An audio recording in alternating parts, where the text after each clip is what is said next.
जय जगन्नाथ नमस्कार मु विजय आपण स्वागत करुच्ची आमर यही चैनल आज गोटे टॉपिक रखा जार टॉपिक ना हूँ लव। ठीक है ना। लव रो माने कौन हाँ नहीं कह लव करने ना ये लव रो माने विषय आप बुझी जातु।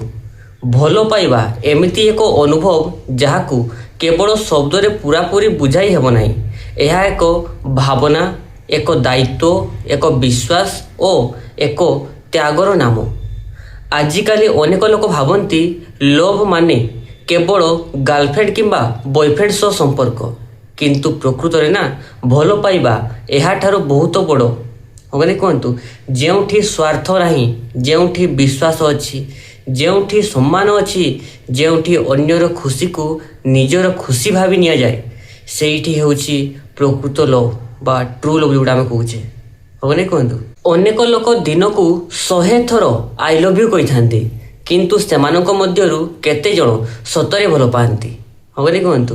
प्रकृत लव कथारे नुहे कामरे देखा जाए।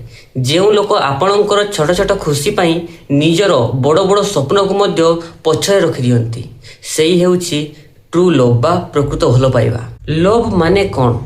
लव माने रेस्पेक्ट। लव माने रेस्पेक्ट बा सम्मान। जदि कहीं आपण को भल पाउछि किंतु सम्मान करू नाही, ताहले से भल पाइबा नुहे।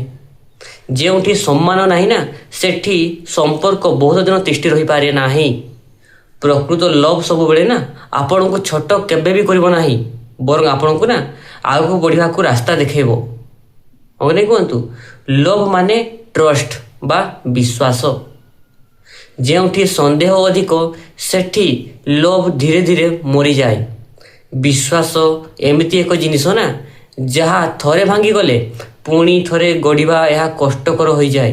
तेणु भाई जेउठी लव थाई ना सेठी ट्रस्ट अच्छी, जो ट्रस्ट नाही सेठी लव केबे भी होई परिबो नाही। लव माने केयर बा जत्न।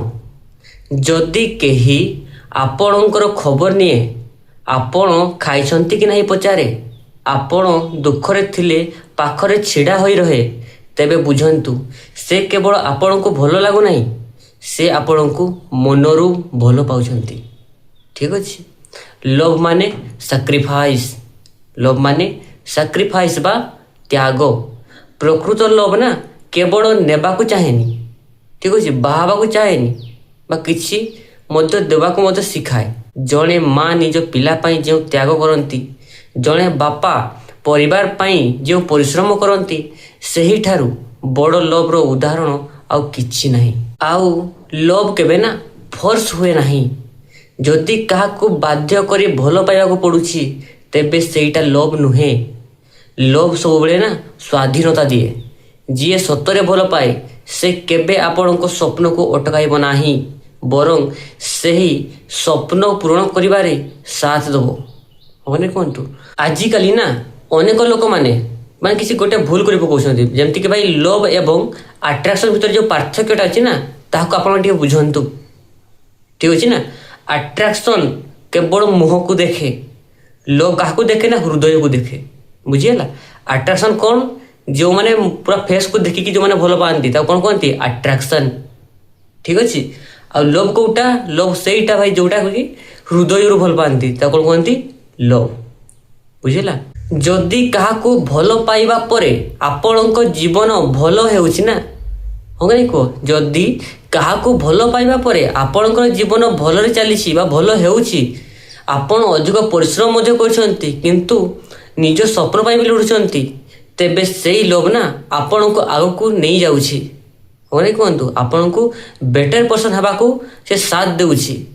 किंतु जदि लव नाम रे आपणकर शांति, सम्मान और आत्मविश्वास हराई जाउछि ना, तेबे सेईटा ट्रू लव नुह, सेटा को हमें फेक लव बोली कहि थाउ होगनी कहंतु। जदि आमे देखिबा ना जीवन सबुठारो बड़ लव कोन होगनी को, दुनियार सबुठारो निष्काम लव बा निष्काम भल पाइबा किए करे होगनी को, सेमाने होचंती हमर बापा आ माँ।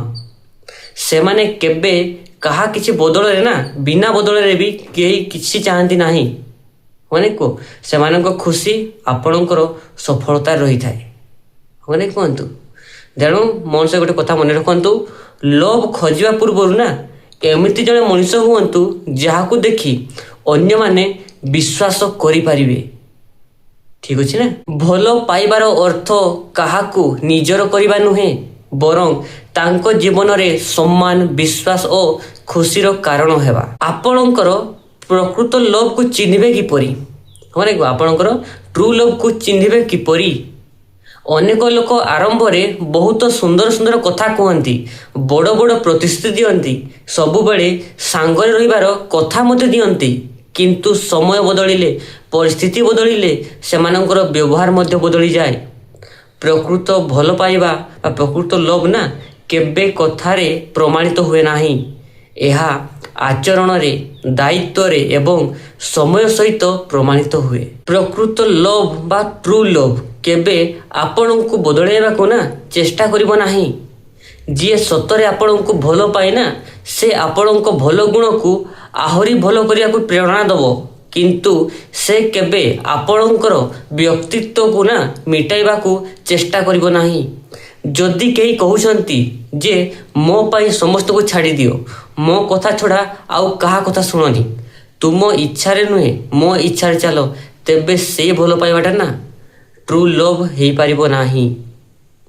କ'ଣ ପାଇଁ ନା ଟ୍ରୁ ଲଭ୍ ସବୁବେଳେ ନା ସ୍ୱାଧୀନତା ଦିଏ, କେବେ ବନ୍ଧନ ଦିଏ ନାହିଁ।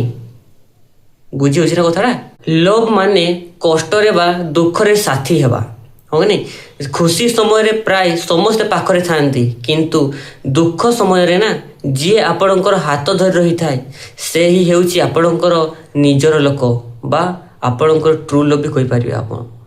ଜୀବନରେ ସମସ୍ୟା ଆସିବ, ଆର୍ଥିକ ସମସ୍ୟା ଆସିବ, ପାରିବାରିକ ସମସ୍ୟା ମଧ୍ୟ ଆସିବ, ସ୍ୱାସ୍ଥ୍ୟ ସମସ୍ୟା ବି ଆସିବ, ବିଫଳତା ବି ଆସିପାରେ। ଏହି ସମୟରେ ଯିଏ କହେ ମୁଁ ତୁମ ସହିତ ଅଛି, ସେ ହିଁ ହେଉଛି ପ୍ରକୃତ ଭଲ ପାଇବା ବା ଟ୍ରୁ ଲଭ୍ ବୋଲି ଆମେ ଯେଉଁ କହୁଛେ। ଲଭ୍ରେ ନା ମିଛର ସ୍ଥାନ ନଥାଏ। ଗୋଟିଏ ମିଛ କଥା ଅନେକ ବର୍ଷର ବିଶ୍ୱାସକୁ ମଧ୍ୟ ନା ଭାଙ୍ଗି ଦେଇପାରେ। ତେଣୁ ଟ୍ରୁ ଲଭ୍ ସବୁବେଳେ ସତ୍ୟ ଉପରେ ଠିଆ ହୋଇଥାଏ। ସତ୍ୟ କେବେ କେବେ କଷ୍ଟ ହୋଇପାରେ, କିନ୍ତୁ ମିଛ ସବୁବେଳେ ନା ସମ୍ପର୍କକୁ ହିଁ ପୁରା ନଷ୍ଟ କରିଦିଏ। ହବନି କୁହନ୍ତୁ? ନିଜକୁ ଭଲ ପାଇବା ମଧ୍ୟ ଆବଶ୍ୟକ। ଠିକ ଅଛି ନା? ନିଜକୁ ଭଲ ପାଇବା ମଧ୍ୟ ଆବଶ୍ୟକ। ହବନି କୁହ? ଅନେକ ଲୋକ ଅନ୍ୟମାନଙ୍କୁ ନା ଏତେ ଭଲ ପାଆନ୍ତି ଯେ ନିଜର ଖୁସି, ସ୍ୱପ୍ନ ଏବଂ ସମ୍ମାନକୁ ମଧ୍ୟ ଭୁଲି ଯାଆନ୍ତି। କିନ୍ତୁ ମନେ ରଖନ୍ତୁ, ଯଦି ଆପଣ ନିଜକୁ ସମ୍ମାନ କରିବେ ନାହିଁ ତେବେ ଦୁନିଆ ମଧ୍ୟ ଆପଣଙ୍କୁ ସମ୍ମାନ କରିପାରିବ ନାହିଁ।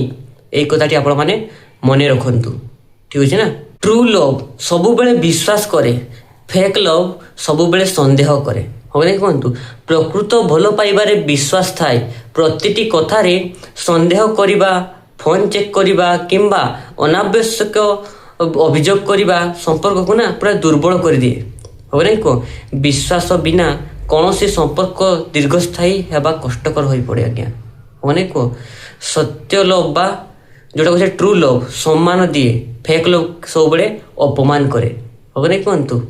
ଟ୍ରୁ ଲଭ୍ ସବୁବେଳେ ସମ୍ମାନ କରେ, ଆଉ ଫେକ୍ ଲଭ୍ କ'ଣ କରେ? ସବୁବେଳେ ଅପମାନ କରେ। ଯିଏ ସତରେ ଭଲ ପାଏ ନା ସେ ଆପଣଙ୍କ ମତାମତ, ନିଷ୍ପତ୍ତି ଓ ବ୍ୟକ୍ତିତ୍ୱକୁ ସମ୍ମାନ କରିବ। ଯିଏ ବାରମ୍ବାର ଆପଣଙ୍କୁ ଛୋଟ କରେ କିମ୍ବା ଆପଣଙ୍କର ସାମ୍ନାରେ ଅପମାନ କରେ ନା ସେଇଟା ସୁସ୍ଥ ଭଲ ପାଇବା ନୁହେଁ, ସେଇଟା ଗୋଟିଏ ଫେକ୍ ଲଭ୍ର ପରିଚୟ ହୋଇଥାଏ। ଟ୍ରୁ ଲଭ୍ ସବୁବେଳେ ନା ଧୈର୍ଯ୍ୟ ରଖେ, ଫେକ୍ ଲଭ୍ ସବୁବେଳେ ତରବର ହୁଏ। ମାନେ ବୁଝିପାରିଲେ କଥାଟା?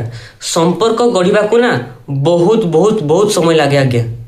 ଯିଏ ପ୍ରତିଟି କଥାରେ ରାଗ କରେ ନା, ଛାଡ଼ି ଚାଲିଯିବାର ଧମକ ଦିଏ କିମ୍ବା ଚାପ ସୃଷ୍ଟି କରେ, ସେ ସମ୍ପର୍କକୁ ମଜବୁତ କରୁନାହିଁ। ସେ ପୁଣି କ'ଣ କରୁଛି? ସେ ସମ୍ପର୍କକୁ ଭାଙ୍ଗିବାକୁ ଚେଷ୍ଟା କରୁଛି।